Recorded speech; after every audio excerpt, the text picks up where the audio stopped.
Hello everybody, welcome back. Today as well we have got you another video. In this video I'll show you how you can simply go ahead and play Stumble Guys with friends. But before that, please do make sure to like our video, subscribe our channel, and yes, without any further delay, we're simply gonna go ahead and step into our video. So for that matter, all you have to do is first of all access your Stumble Guy on your desktop. Once you have done so, you're gonna find this kind of interface, right?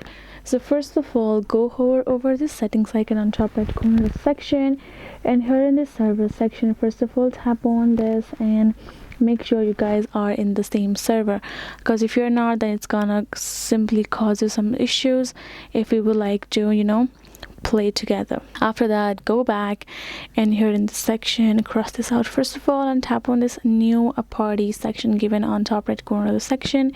And now you can choose to either join if your friends has already created a party room. It can be normal, can be custom. Then they will provide you a room code that will be generated after they have hosted and created the room. All you have to do is enter the room code over here and tap on this join, and you will be able to use that particular game, and then you can play with your friends.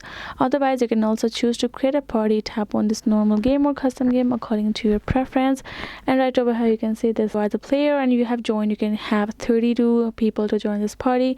Now you can see your code. Simply go ahead, copy the particular code and paste them and let your friends know. Otherwise, you can also tap on this add friends. Simply enter their name and search for them and invite them directly over here, and you can simply tap on this play and start playing. That is the way for you to do so. Hope this video was helpful to you all. Thank you so much for watching, and yes, I'll see you guys in our next video.